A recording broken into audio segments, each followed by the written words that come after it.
Hello and welcome to A Couple of Europhiles, coming to you from Italy, Lake Garda specifically, located 2 hours from La Serenissima Venezia and 1 hour from Europe's most romantic balcony in Verona. My name is Bailey Alexander, and I'm here with Francis to discuss cultural realities, and today we continue as Europe fights for its soul. Oh, the drama, the Sturm und Drang, and dare I say the Schadenfreude so many Americans are feeling towards our beloved continent. But we don't care, nor do they, now that I think about it, and we have lived and traveled throughout this cultural powerhouse of a continent, working alongside some of the tribes, learning, absorbing the various cultural realities. So where to start? Francis, I was thinking Romania, because you worked there for many years, you built a company. And this is really quite a flashpoint. So, hey, what say you about the people and Romania right now? Well, Romania is indeed a flashpoint, Bailey. The issue is, as J.D. Vance has very accurately stated, interference in their elections is coming from the European Union, much more so than from Russia. At least that's what it looks like if you're trying to be objective looking at it from a distance. They have a guy, his name is Calin Georgescu. He is a nationalist. He believes in Romania first. He's a little bit like the Donald Trump of Romania. He doesn't want to support Ukraine. He is in favor of reestablishing links with Russia and buying gas and getting rid of the sanctions and so forth and so on. And he's been very upfront about that. And, in the interest of their economy, it would probably be a good thing. And also in the interest of their safety, not to have American bases and American weapons pointed at Russia. They're on the front line. They're not actually bordered with Russia, but they are bordered with Ukraine and Moldova. And they don't feel too comfortable being a Black Sea country as well, having all this military stuff on their doorstep. So he's got a lot of popular support. He had about 28% in the first round of the elections, which put him in the lead when they ran the elections. I think it was in November. And then all of a sudden, the then president, Klaus Johannes, basically annulled the election results with the support of the courts because they said, oh, maybe there was TikTok or maybe there was some Russian pro-Kalin Georgescu comments floating around social media. And then they rescheduled the election for May. And now they have banned Kalin Georgescu from actually running in those rescheduled elections. In the meantime, his support's gone up to about 45% of the country. The second place guy is around 20%. And the second place guy thinks it's a disgrace for Kalin Georgescu not to be allowed to run because it's anti-democratic. So there's a lot of furor going on in Romania.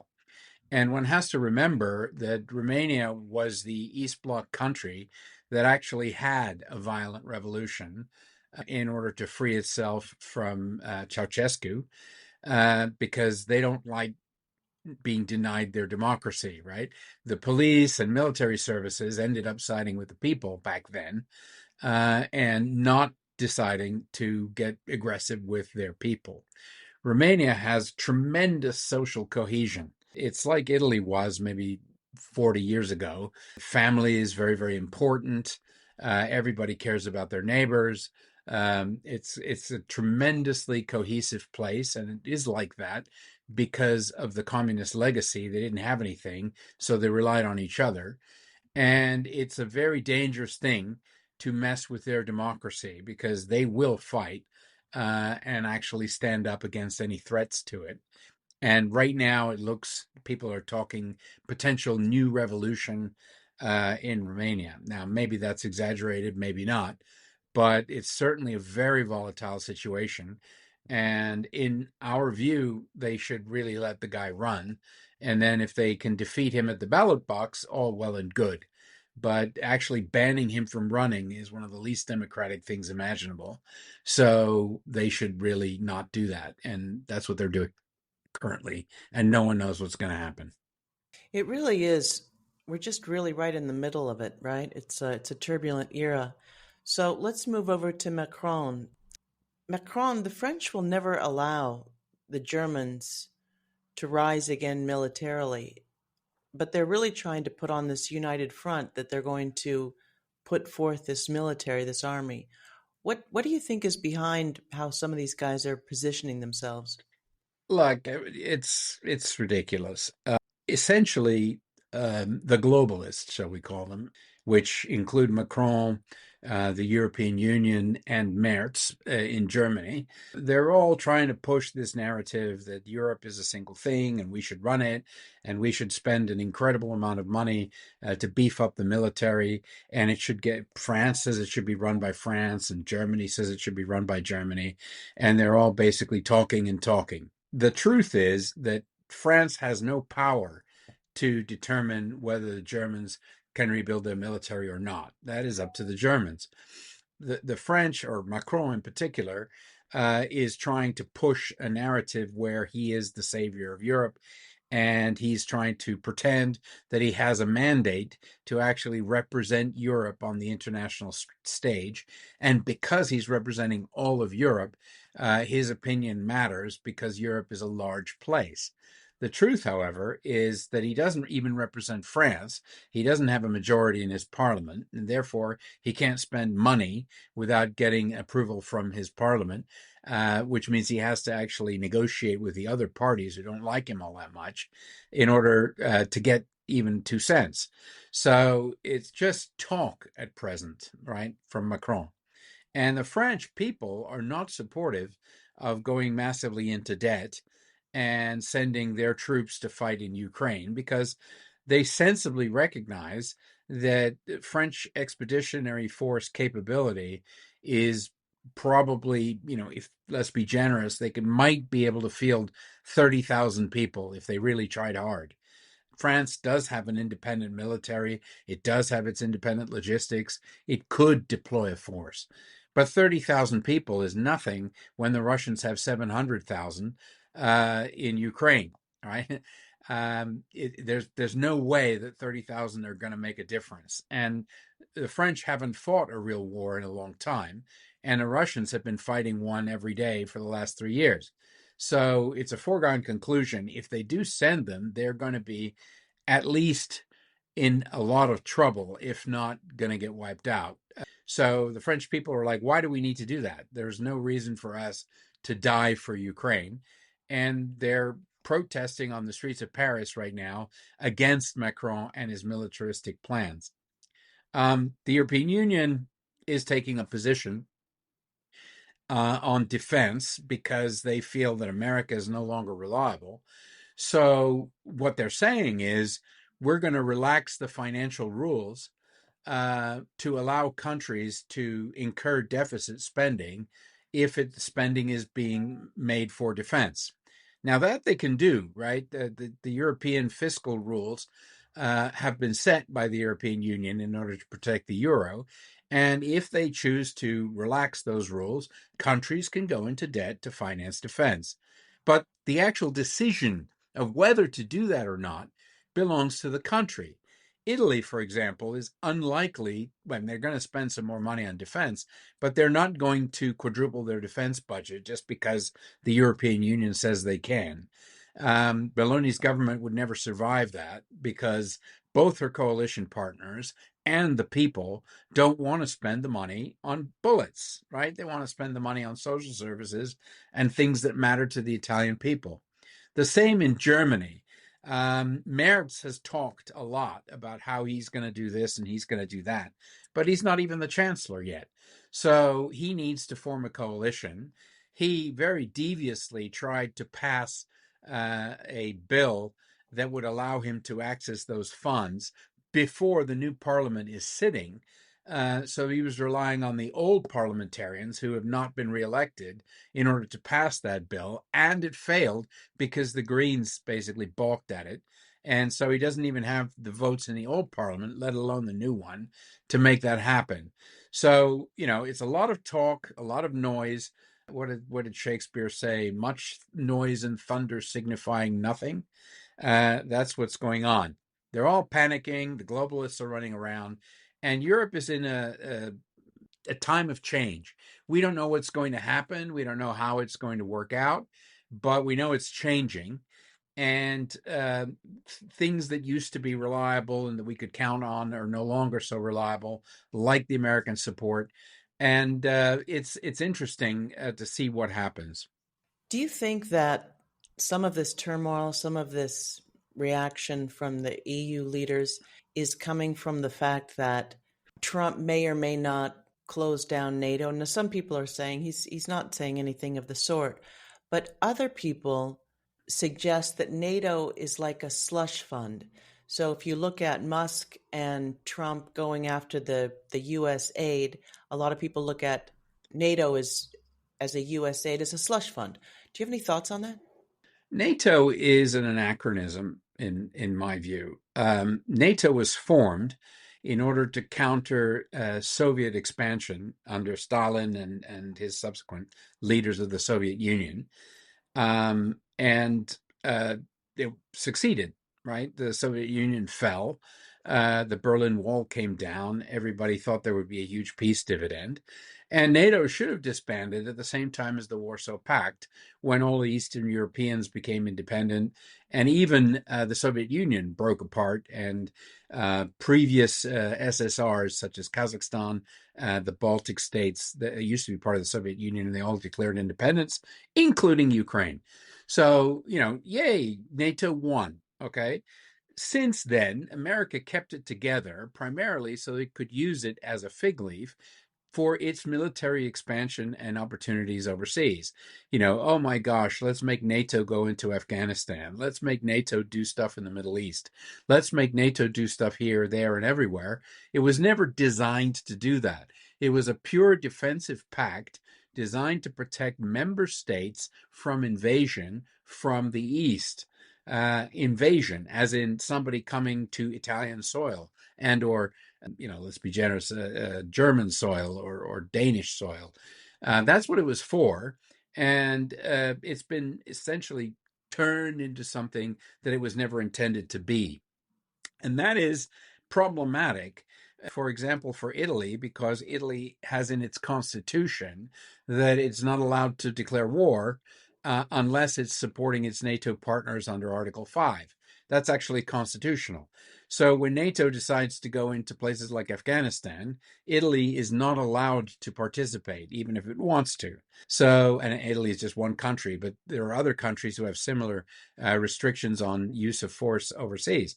The idea was we signed up because we wanted to have a pact that would allow us all to defend each other. And it's turned into something completely different. And the expansion of NATO eastward, which was driven in large part by American foreign policy under the Bushes and under the Democrats, it basically drove a lot of this, and in some respects could be considered to be a contributing factor to the war that is going on at the moment. So NATO is really done, and if Trump does kill it, he will save a lot of money because the United States is bankrolling it, and he can then spend his money at home fixing all his problems and or in other theaters such as Africa or Middle East or China or other places that are not the European theater. And he's right that the Europeans have freeloaded on the back of the US for their defense for some time. And if they really want defense or consider it to be essential, they should step up and pay for it themselves. So that's all true. Now, having said that, the European budgets are not designed and have never been designed to support excessive military spending. And military spending isn't really the be all and end all, because even though America claims that, the amount that you spend as a percentage of your GDP is a significant figure, Russia has the second most powerful military in the world, arguably, maybe even the first. And they spend 1/10 as much as the Europeans currently do on defense. So, maybe we should spend things a little wiser rather than just spend things for the sake of spending things. And that doesn't seem to have occurred to anybody in Europe yet, which means that your supposition that it's a slush fund is probably true. Somebody is pushing for this expenditure because somebody is making money. And if it was really about defense, they would spend it very differently. And the percentage of your GDP is an irrelevant percentage compared to the effectiveness of where are you spending the money, how are you spending it, and is it good for defending your countries? So, there's a lot of questions in that. It's a big furball. And Europe is completely blindsided by the American attitude, and they haven't figured out what their response is going to be yet. So there's a lot of noise and little real concrete something you can grab and analyze to determine what's really happening. I think one would argue this is in Trump's mind, at least from what we can garner, is that he's ready for the reset. He's done with Europe. He will deal with them on a bilateral basis, which is fine, certainly fine by Italy. But Germany and France really don't want to be figuratively, if not literally, taken off the world stage. I mean, Trump wants to focus on Putin. He wants to focus on doing business with Putin. He wants to focus on the Antarctic. He probably wants to focus on Putin helping him solve the Middle East myriad of issues going on over there. Obviously, Putin has played a part, has he not, in the past? Well, your language is interesting, Bailey, because you talk about Trump, and you're right to talk about Trump because Trump wants to do this. You don't say the USA wants to do this because you know that there's a large number of people in the USA who disagree with Trump, and therefore you can't speak about the country as a whole. You're talking about the president and his administration and what he's trying to do. In the same way, you say France doesn't want this and Germany doesn't want that. Look, not Merkel, but Merz and Macron don't want those things, but France is on the verge of kicking him out. He doesn't have control of his own parliament, and if you had to take a popularity poll, people in France who agree with Macron's position, there would be quite few compared to the other side. And Merz isn't even chancellor yet. So, and it's maybe he won't be chancellor given his serious number of missteps that he's making. Instead of focusing on building the coalition that he needs, he's running around doing all sorts of shit that is making him even more unpopular than he was before.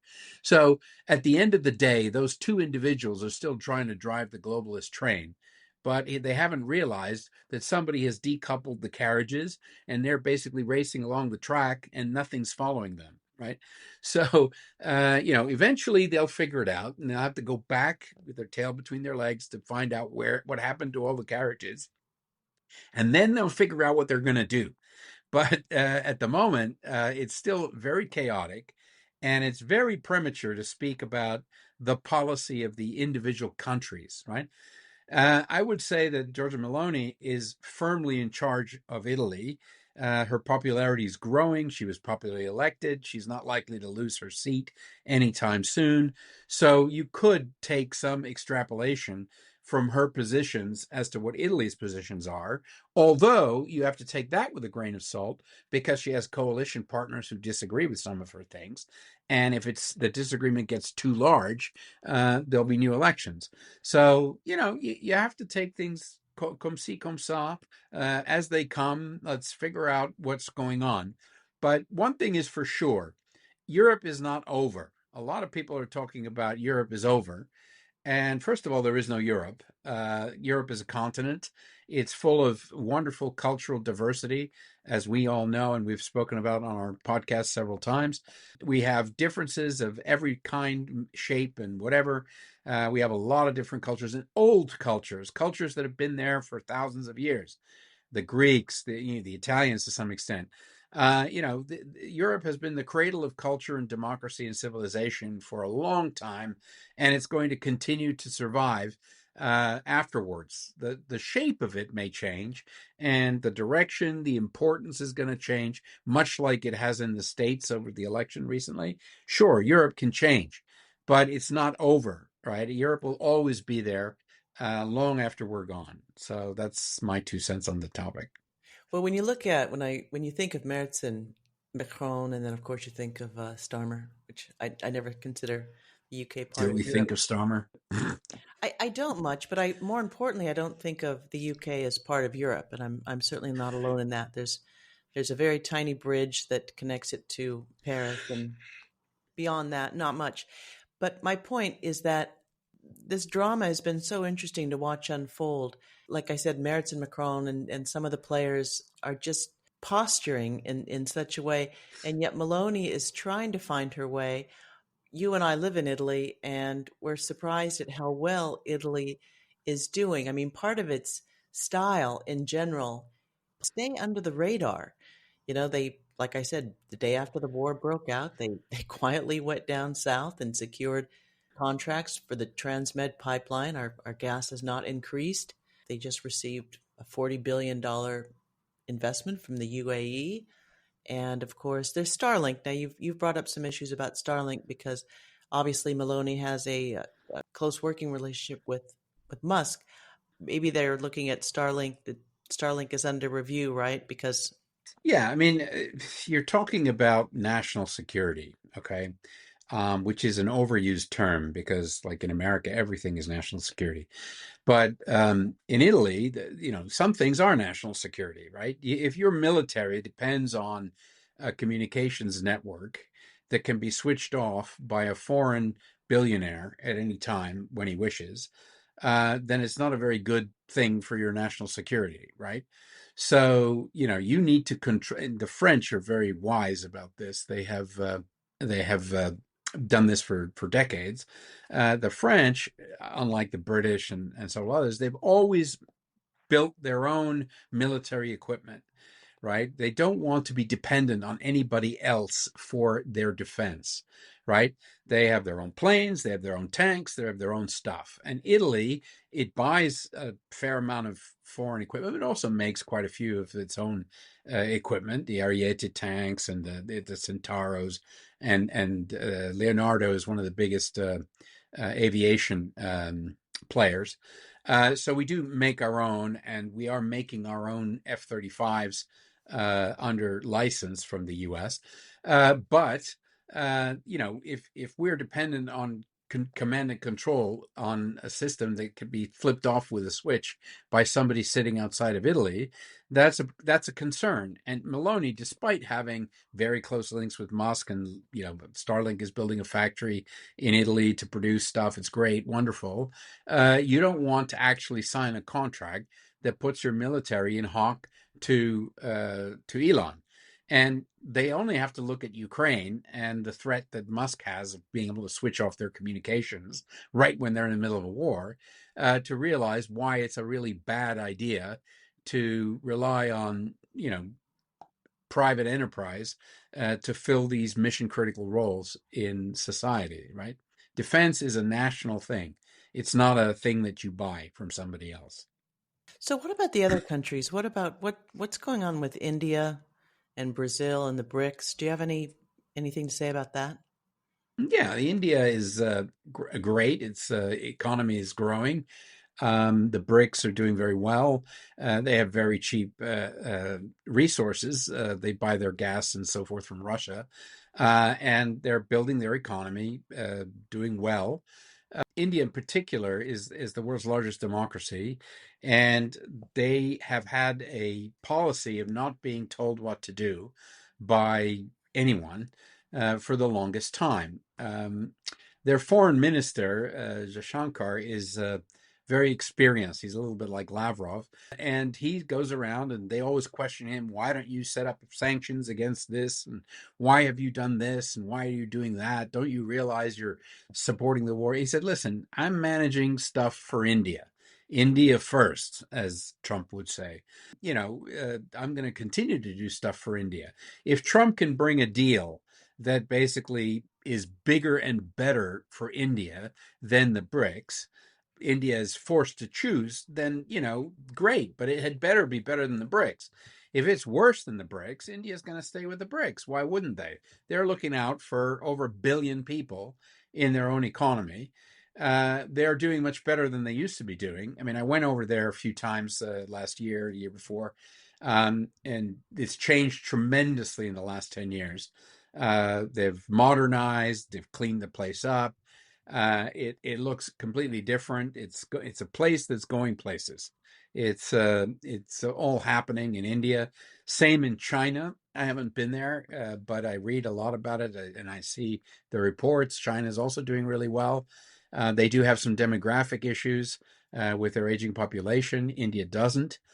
But in the end, their governments have been totally focused on doing what Trump is now trying to do, which is putting their country and their countrymen first, and doing the things that they can to improve the lives of their citizens. When Europe was the is last time you really were there? swimming. Well, the last time I was in China was maybe 10 or 15 years ago now.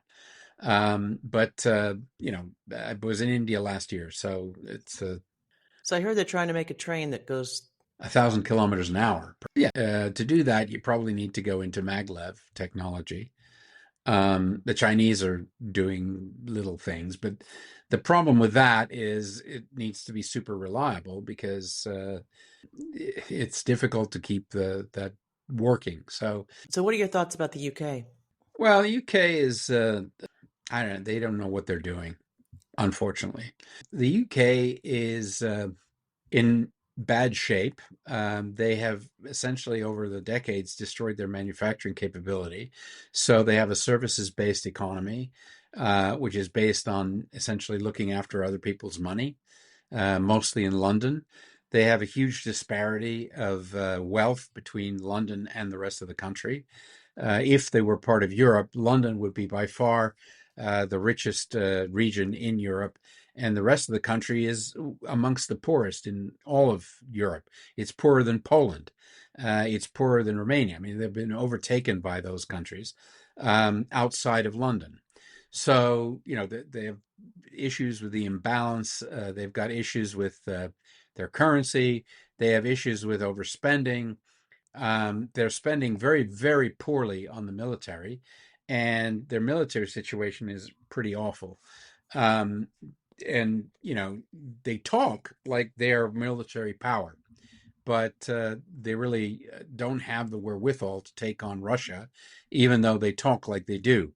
So Starmer is also doing a lot of things that he promised not to do when he got elected, and there's quite a bit of unrest in the UK, similar to what's going on in Romania with riots on the streets. The threat now for Starmer is coming from Nigel Farage and the Reform Party, which seems to have taken over a lot of the ex-Tory voters. So I think at the next election, it should be interesting to see whether or not Reform becomes a major party and either wins the election or becomes the official opposition. So that's interesting. Another interesting thing is that they are just the worst spying nation in the world, right? Apple has just switched off encryption for their machines because the UK government wanted a backdoor into the encryption worldwide so that they could spy on everybody and read everybody's private information. And Apple refused because it's none of the UK and nobody's business in the UK what people in the rest of the world do with their data and information. So what they did was they just switched it off for UK customers to avoid fines from the UK government for not providing this back door that they were asking for.